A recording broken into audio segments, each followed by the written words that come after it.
As a brand new faculty member to WKU in 2005, my colleagues told me the first thing I needed to do to experience Bowling Green was to come to the International Festival. I knew right away that it was a signature event for Bowling Green and that it was something people looked forward to every year. I got to see a lot of my international students from WKU, and they were excited to see me here as they were celebrating their culture. And I can just look out and see, people I wouldn't otherwise expect to be interacting. They might have their arms linked and they're dancing. And we all come together under the umbrella of wanting to learn about and know more about each other. All the other things that make up what is really uniquely, in my experience, Bowling Green. The festival started as an ethnic folk festival in 1986, and then in 1989 there was a Japan Fest that was put on by the local Japanese businesses. Other local kind of ethnic festivals were created, and then eventually they merged. And so what we know now as Bowling Green International Festival emerged out of smaller individual events. Since then it's grown. In 1990 it started as the International Festival, and we've tried to expand the different cultures that we show.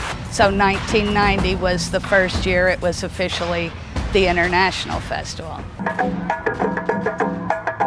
The festival is a really unique experience. It's prime people watching. You have all kinds of different people in one spot. You have all kinds of different smells from the different kinds of food, people cooking. You see the smoke rising from the vendors' booths, the music, because we have 3 separate stages, and so you have all kinds of different sounds depending on where you are in the park. People love art and food, right? And so that's something that we will all come together for, and we're just going to be so much happier and feel so much better after we delight in those things. The food booths are some of the most popular. People will bring handmade goods as well as goods that were bought in the country they're from and imported. And then we have cultural displays, which are just educational booths. The conversation, hearing people walking through the park, carrying their food, speaking in different languages is so cool.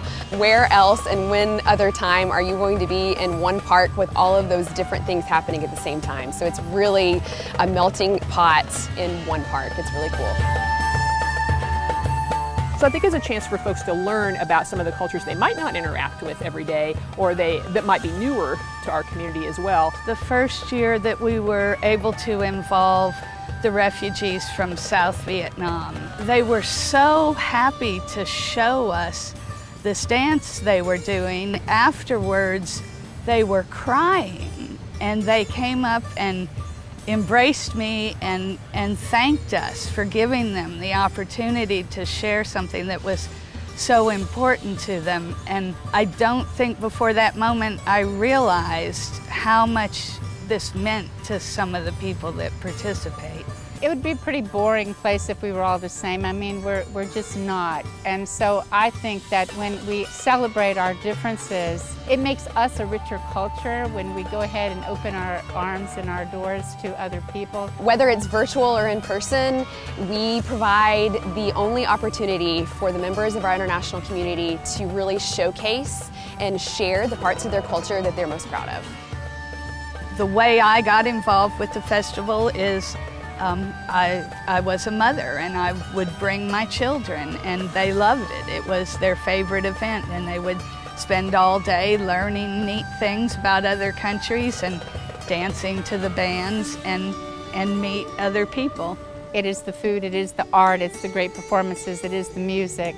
And so that is what I love about the International Festival. I love the diversity and all that there is to learn.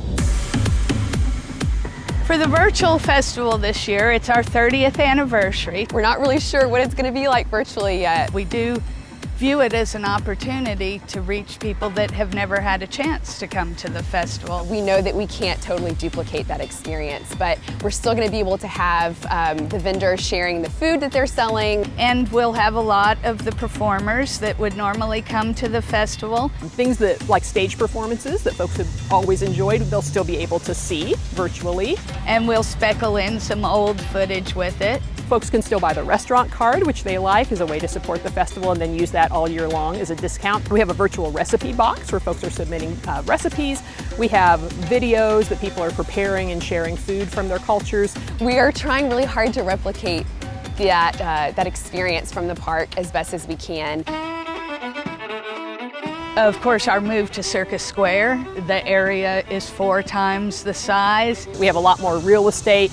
We can bring in more vendors. We can have more performances. As our community grows, as we bring different cultures and international groups into our area, I hope that more people come every year, more vendors come, more performers come. My hope for the Bowling Green International Festival is that it will continue to grow and that it continues to be an important part of our community.